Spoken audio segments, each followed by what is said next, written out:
مجھے پتا ہے میں غلط کر رہا ہوں، مگر رب کو راضی کرنے کے لیے کوئی راستہ تو باقی رکھوں نا۔ اللہ اکبر۔ وہ کہتے ہیں مجھے تو، شیخ عمر شبلی کہتے ہیں میں تو بات بھول گیا، مگر کچھ عرصے کے بعد میں نے مکہ مکرمہ میں اسی ڈاکوؤں کے سردار کو دیکھا، اس کے چہرے پر عبادت کا نور تھا، مجاہدات کی وجہ سے اس کا جسم کمزور پڑ چکا تھا، وہ احرام باندھے طواف کعبہ میں مصروف تھا۔ اسی حالت میں دیکھ کر مجھے ایک بار پھر حیرت ہوئی، میں نے ان سے پوچھا تم وہی نہیں جو ڈاکوؤں کے سردار تھے؟ کہتے ہیں ہاں بات یہ ہے کہ میں وہی ہوں، اور سنیے اسی روزے نے میری اللہ پاک سے صلح کروا دی ہے۔ یہ روزہ عبادت کا دروازہ ہے، اس کی اہمیت کو سمجھنا ہے۔ روزہ رکھ کر دے لوگ گناہ کر رہے ہیں، رمضان کی راتوں میں جو گناہ کر رہے ہیں، خدا نہ ایسا نہ کریں۔ اور آئیے گناہوں بھری زندگی سے ہمیں اپنے آپ کو بدلنا ہے۔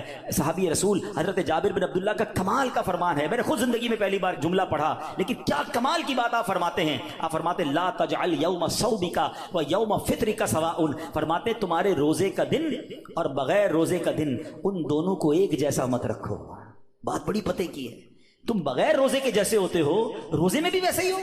روزے کا دن الگ ہونا چاہیے، اس دن عبادتیں زیادہ ہونی چاہیے، اس دن گناہوں سے بدلنا ہونا چاہیے، اس دن میرے اندر اور تبدیلی آنی چاہیے۔ کاش آنکھوں کا روزہ ہو کہ میری آنکھیں حرام نہ دیکھیں، کاش زبان کا روزہ ہو کہ میری زبان جھوٹ نہ بولے، کسی کا دل نہ دکھائے، کاش میرے ہاتھ بھی روزے میں ہوں، یہ ہاتھ کسی ظلم کی طرف نہ بڑھیں، کاش میرے پیر بھی روزے والے ہوں، یہ پیر مجھے کسی حرام کے اڈے کی طرف نہ لے جائیں۔ اللہ کرے کہ صرف بھوکا پیاسا نہیں، ہم اپنے پورے جسم کا روزہ رکھیں، اپنے کردار کا روزہ رکھیں، میری ذات سے کسی کو تکلیف نہ پہنچے۔ اور سچی بات بتاؤں، روزہ تو بہت سارے لیسن دیتا ہے۔ تقوی کی بات ہو رہی ہے نا، ایکچولی تقوی کی شاندار پریکٹس بھی ہمیں روزہ کرواتا ہے۔ مجھے بتائیے، جب ہم روزہ رکھتے ہیں اور افطار کا وقت قریب آنے والا ہوتا ہے، لاکھوں کروڑوں لوگ روزہ رکھتے ہیں پوری دنیا میں، اب دیکھیں تو اربوں لوگ روزہ رکھتے ہیں، کوئی ایک اسلامی بھائی، بچہ بچی مجھے بتا دیں، اسلامی بھائی اسلامی بہن، کہ جو روزے سے پہلے چپکے سے گھر میں جائے، کوئی دیکھنے والا نہ ہو اور کچھ کھانا پینا کھا لے۔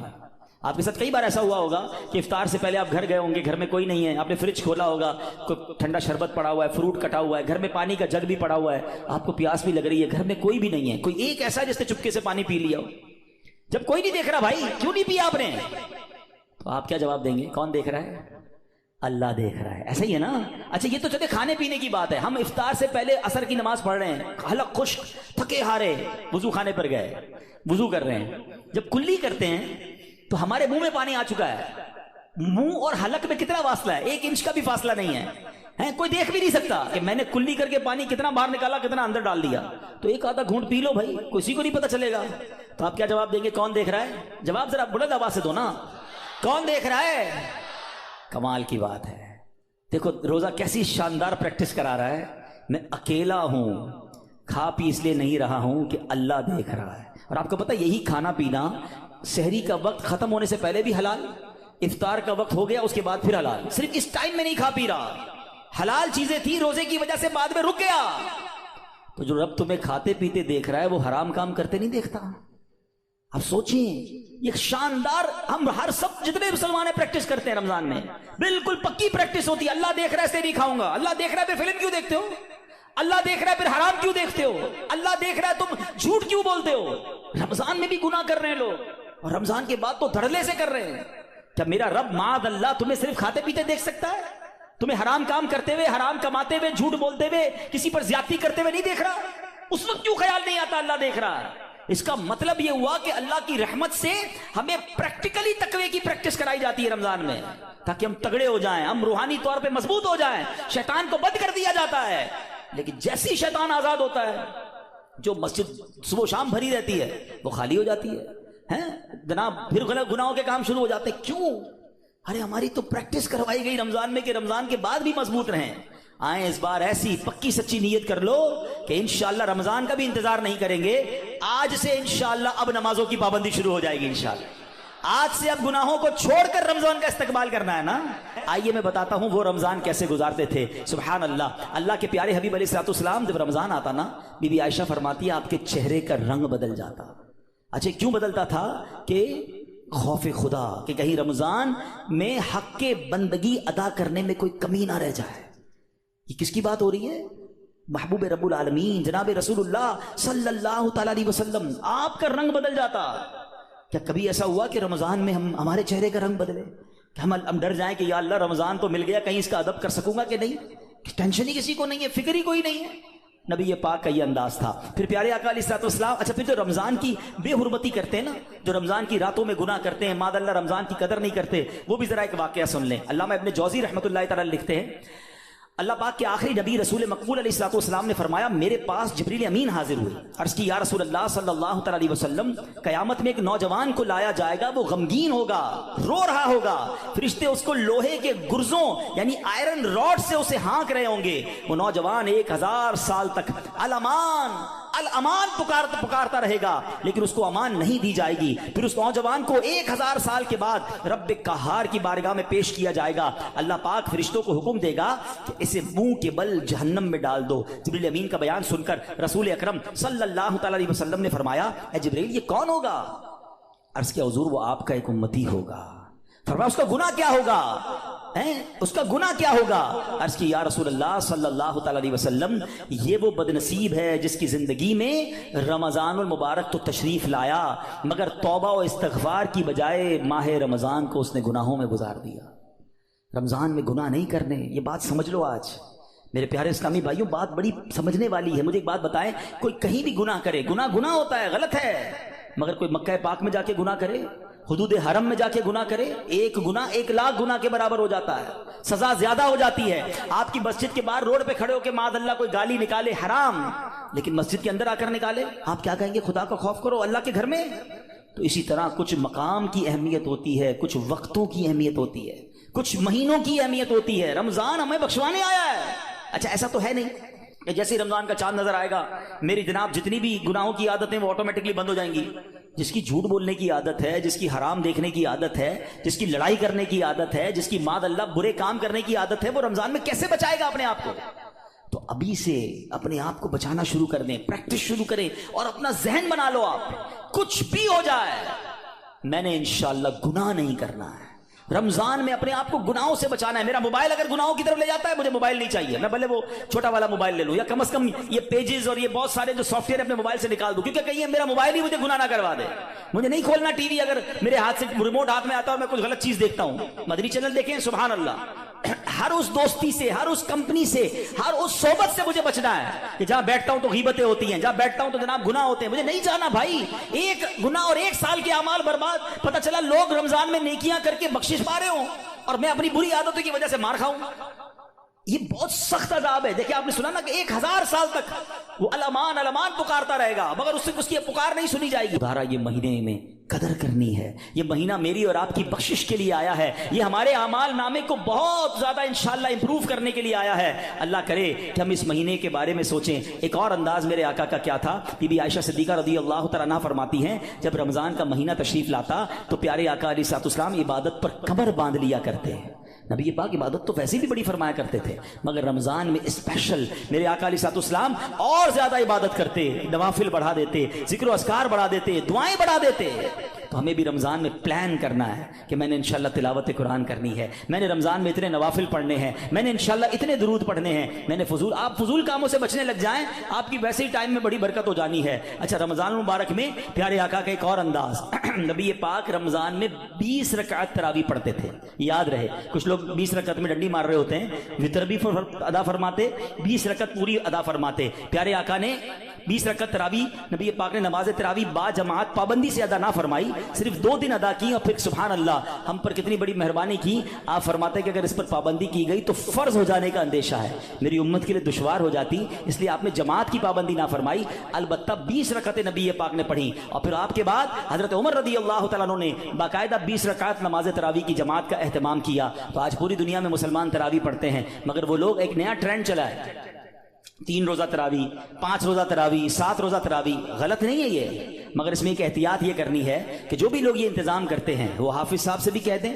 اور حافظ صاحب سے بھی میری گزارش ہے کہ پراپر قرآن پڑھیں. ہم قرآن سننے کے لیے جمع ہوتے ہیں، کوئی ایوارڈ نہیں چاہیے کہ جناب ماشاءاللہ 4 پارے بھی پڑھ رہے ہیں اور 10 بجے فارغ بھی کر رہے ہیں، بڑے اسپیڈ میں پڑھتے ہیں. وہ اسپیڈ میں پڑھ رہے ہیں، قرآن پڑھنے کا ثواب مل بھی رہا ہے کہ نہیں؟ ٹھیک ہے نا، کچھ سمجھ ہی نہیں آ رہا تلاوت کیا ہو رہی ہے. تو یہ کوئی ریس نہیں لگی ہوئی، اللہ کا کلام ہے، اس کے آداب ہیں، اس کی جناب کوئی طریقہ کار ہے، اس کی پروناؤنسیشنز ہیں. بعض اوقات مخارج کی غلطی اور صحیح طریقے سے نہ پڑھنا ثواب کی بجائے گناہ ہوتا ہے.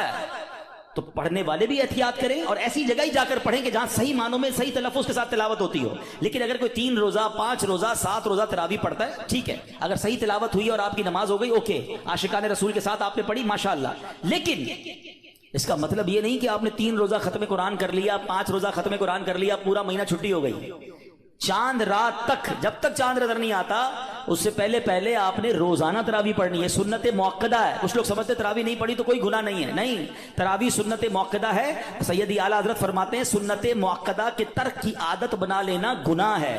اور میں نے آپ کو پہلے بتایا آج بیان کے شروع میں, ہر سجدے پر 1500 نیکیاں ہیں, تو سستی تو کرنی نہیں ہے. 20 رکعتوں کے بعد تراویح کے وتر کے بعد نفل بھی پڑھنے, اللہ کرے سحری میں اٹھے تو تہجد بھی پڑھیں, ہر سجدے پر نیکیاں ہیں. تو ہمیں تو اور عبادت کرنی ہے, نہ کہ عبادت سے جی چرانے کے, دور بھاگنے کے فارمولے اختیار کریں. نبی پاک کا ایک اور بڑا پیارا انداز, جبریل امین پیارے آقا کے پاس آتے نا تو نبی پاک جبریل امین کے ساتھ قرآن کا دور فرمایا کرتے. ہائے ہائے, ہم میں سے بہت سارے وہ لوگ ہیں جو تلاوت کرتے ہیں, اچھی بات ہے, مگر یہ دور والی سنت بھی عمل ہونی چاہیے. 2 دوست بیٹھ جائیں, میں پہلے آپ کو قرآن سناتا ہوں پھر آپ سنائیں, اللہ کرے زبانی یاد ہو تو زبانی سنائیں, ورنہ پڑھ کے سنا دیں. گھر میں میاں بیوی کر سکتے ہیں, باپ بیٹا کر سکتے ہیں, بھائی بہن, پردے کے جو بھی معاملات فیملی کے ہیں وہ دیکھ کر اگر گھر میں بھی اپنے ساتھ بیٹھ کر دور کریں اور یاد کریں وہ کیسا منظر ہوگا جب جبریل امین اور نبی پاک قرآن کا دور فرمایا کرتے. اور ایک خاص کام نبی پاک کا یہ ہوتا کہ رمضان میں, ویسے تو میرے آقا سے بڑھ کر سخی کون ہے, مگر رمضان میں میرے آقا خوب سخاوت فرماتے, ہر آنے والے کو عطا فرماتے. راوی لکھتے ہیں ایسی سخاوت ہوتی کہ جیسے تیز آندھی چلتی ہے اس سے زیادہ نبی پاک کی سخاوت جو ہے وہ جاری رہتی. تو ہمیں بھی چاہیے کہ ماہ رمضان میں ہم سخاوت کریں, اپنے دسترخوان کو بھی وسیع کریں, اور لوگوں تک بھی جناب جو مسلمان پریشان ہیں ان تک جناب آپ مدد پہنچائیں, یہاں جس سے جتنا بن سکے. ایک بات یاد رکھیے گا, جب بھی بات سخاوت کی آتی ہے نا تو ذہنوں میں یہ بات آتی ہے کہ جناب یہ تو امیروں کا کام ہے. یہ بھول ہے ہماری. سخاوت جو ہے نا وہ ایکچولی دل کی غنا کا نام ہے. کوئی بے شک 1 روپیہ دے اللہ کی راہ میں اخلاص کے ساتھ دے, اپنی حیثیت کے مطابق دے رہا ہے, ہو سکتا ہے اس کا 1 روپیہ کسی کے لاکھ روپے سے بڑھ جائے. تو اللہ کی بارگاہ میں دل دیکھا جاتا ہے. یہ نہ دیکھو میں کتنی کوانٹٹی دے رہا ہوں, مگر آپ یہ سوچ لو کہ اپنی حیثیت کے مطابق میں نے سخاوت کرنی ہے. اور ویسے ہی لوگ بڑے پریشان ہیں, یہ دن ہے سخاوت کرنے کے. کسی کا دسترخوان اچھا کر دیں, کسی کی جناب افطاری سحری اچھی کر دیں, کسی کے بچوں کی عید اچھی کر دیں. ہمارا ایک اور بڑا پرابلم ہے کہ بعض اوقات ہم روڈ پر مانگنے والوں کو تو بہت کچھ دے رہے ہوتے ہیں, لیکن گھروں میں لوگ بڑے پریشان ہیں. تو ہمیں سفید پوش لوگوں کو تلاش کر کے, اچھا اب یہ بھی جب کہتا ہوں تو لوگ کہتے ہیں یار سفید پوش کہاں سے ملیں گے. بھائی آج کے دور میں جس کی آمدنی 40-50 ہزار سے کم ہے وہ پریشان ہی ہے, وہ ہینڈ ٹو ماؤتھ ہے, اس کا پورا نہیں ہو رہا. اللہ نے اگر کسی کو نوازا ہے تو بن مانگے. ایک بڑا عجیب انداز بھی آج ہو گیا ہے, بھائی کوئی ضرورت ہو تو مانگ لینا. کہاں سے مانگے گا جس نے ساری زندگی جمعے کی نماز پڑھ کے خود ہی کچھ نہ کچھ چندہ دیا تھا, اب اس کے پیسے کم ہو گئے ہیں, وہ کیسے مانگے گا؟ کبھی مانگا ہی نہیں اس نے. آپ کیوں کسی کو مانگنے پر مجبور کر رہے ہیں کہ مجھ سے مانگ لینا میں دے دوں گا؟ نہیں, مجھے اور آپ کو رب بن مانگے دے رہا ہے. ہم لوگوں کو کہہ رہے ہیں ہم سے مانگے. ہم خود دیکھ لینا ہمارے ملازمین میں, ہمارے پڑوسیوں میں, ہمارے رشتہ داروں میں جو اس لیول کے لوگ ہیں, اور اگر اللہ نے آپ کو دیا ہے تو بن مانگے دینے کی عادت ڈالیں. خوشی خوشی ان کے گھر پہ سامان بھجوا دیں, راشن بھجوا دیں, کیش بھجوا دیں. ان کے چہرے پہ مسکراہٹ آپ دیکھیے گا. کبھی زندگی میں وہ نہیں مانگیں گے, وہ قرضہ لے لیں گے مگر کبھی کسی سے مانگیں گے نہیں, کیونکہ مانگنا ان کو کبھی آیا ہی نہیں. اللہ ان کو کبھی مانگنے کی نوبت میں نہ لائے, اللہ ہمیں بھی نہ لائے. اللہ سے ہم دعا کرتے ہیں کہ اے مولا ساری زندگی دینے والا بنائی رکھنا, کبھی مانگنے کی نوبت نہ آئے. اللہ ہاتھ اوپر والا عطا فرما, کبھی پھیلانے والا ہاتھ عطا نہ فرما. اللہ کے آگے ہاتھ پھیلائیں گے, اللہ کبھی مخلوق کے سامنے یہ نوبت نہ لائے. لیکن ہمیں بھی یہ خیال رکھنا چاہیے کہ جن کو اللہ نے نوازا ہے وہ اپنے مسلمان بھائیوں کی خیر خواہی کریں. تو بہرحال میرے پیارے اسلامی بھائیوں, باتیں تو بڑی ہوئی کہ ماہ رمضان میں گناہوں سے بچنا ہے, ماہ رمضان میں عبادت کرنی ہے, ماہ رمضان میں تلاوت کرنی ہے, ماہ رمضان کے ایک ایک لمحے کو استعمال کریں. جیسا کہ میں نے کہا کہ افطار کا وقت بڑا مبارک ہے, اس وقت دعائیں کریں. تہجد پڑھنا بڑا آسان ہو جاتا ہے رمضان میں. جب بھی سحری کے لیے اٹھیں آپ پہلے وضو کر کے کم از کم 2 رکعت پڑھیں, کچھ دیر دعا کریں, خاص قبولیت کا وقت ہے, اور پھر آپ سحری وغیرہ گھر والے مل کر کر لیں. اور سبحان اللہ, پاکستان میں تو ایک اور بڑی نعمت ہمیں یہ حاصل ہے کہ دعوت اسلامی نے وہ کمال کیا, اللہ سلامت رکھے میرے پیر و مرشد کو, کیا شاندار طریقہ دیا ہے کہ جس سے ممکن ہو کہ مجھے رمضان میں گناہ نہیں کرنے. جو یہ چاہتا ہے کہ پورا رمضان میں برکتوں والا پالوں, تو کیا شاندار فارمولہ دیا کہ پورے مہینے کا اعتکاف دعوت اسلامی نے کئی سالوں سے شروع کیا ہوا ہے, اور ہزاروں ہزار اسلامی بھائی دنیا بھر میں پورے مہینے کے اعتکاف میں بیٹھتے ہیں. اور عالمی مدنی مرکز کے اعتکاف کی تو کیا بات ہے, دنیا کے کتنے ملکوں سے لوگ آتے ہیں, اور قبلہ شیخ طریقت امیر اہل سنت بھی وہاں جلوہ فرما ہوتے ہیں. تو آپ میں سے جن سے بن پڑے زندگی میں کوئی ایک رمضان تو ایسا ہو کہ ہم پورا مہینہ اللہ کے گھر میں بیٹھ جائیں, اور پھر اعتکاف کی تو کیا شان ہے. ہے, نبی پاک فرماتے ہیں من اعتکف ایمانا و احتسابا غفر له ما تقدم من ذنبه. آقا فرماتے ہیں جو ایمان کی حالت میں ثواب حاصل کرنے کے لیے اعتکاف کرے اس کے پچھلے سارے گناہ معاف کر دیے جاتے ہیں. تو آخری عشرے کے اعتکاف کی تو شان ہی نرالی ہے, پورا مہینہ نہیں تو آخری عشرے کا اعتکاف کریں. کیوں کہ ایک رات ہے, ہاں وہ بڑی کمال کی رات ہے. قرآن پاک میں رمضان کا تو ذکر آیا نا, اس رات کے لیے تو پوری سورت آئی ہے, سورہ قدر کے نام سے. ہمارے آقا کتنے مہربان ہیں, یہ نہ فرمایا کہ پورے سال میں کبھی بھی لیلۃ القدر آ جائے, پورا سال ڈھونڈنا پڑتی. یہ بھی نہ فرمایا کہ پورے رمضان میں کوئی بھی رات لیلۃ القدر ہے تلاش کرو, پورا مہینہ ڈھونڈنا پڑتا. فرمایا رمضان کے آخری عشرے کی 5 طاق راتوں میں سے ایک رات لیلۃ القدر ہے, اسے تلاش کر لو. حدیث کا مضمون ہے. تو پھر اسی لیے اعتکاف کیا جاتا ہے کہ 10 دن اگر ہم مسجد میں ہیں تو جو بھی رات شب قدر ہوگی وہ ہمیں حاصل ہو جائے گی. تو ممکن ہو سکے تو رمضان کے آخری عشرے کا اعتکاف کر کے لیلۃ القدر کی برکتیں حاصل کریں. رب کریم سے پھر دعا ہے, اے مولا ہمیں صحت کے ساتھ عافیت کے ساتھ ماہ رمضان نصیب فرما, پورے روزے رکھنا نصیب فرما, پوری تراویح پڑھنا نصیب فرما, اور جو بخشے جائیں اے اللہ ان بخشے ہوں کے صدقے ہم گناہ گاروں کی بھی بخشش فرما. الحمدللہ ماہ رمضان میں لوگ اپنی زکوٰۃ اپنے عطیات دیتے ہیں. پہلے اپنے غریب رشتہ داروں کا خیال رکھیں, اور اس کے بعد میری گزارش ہے عاشقان رسول کی عظیم تحریک دعوت اسلامی, وہ تنظیم جس نے دنیا بھر میں کمال کر دکھایا ہے, لاکھوں لاکھ حافظ قرآن اور جناب ناظرہ قرآن پڑھنے والے فارغ کیے. تو اپنی زکوٰۃ میں, اپنے عطیات میں, رمضان میں جو عید کا فطرہ دیں, ان تمام چیزوں میں دعوت اسلامی کو ضرور آپ نے اس کو کنسیڈر کرنا ہے, اس کا ساتھ دینا ہے. اللہ کریم سے دعا ہے کہ رب کریم ہمیں اپنی دعوت اسلامی کا دل کھول کر ساتھ دینے کی توفیق عطا فرمائے. صلو علی الحبیب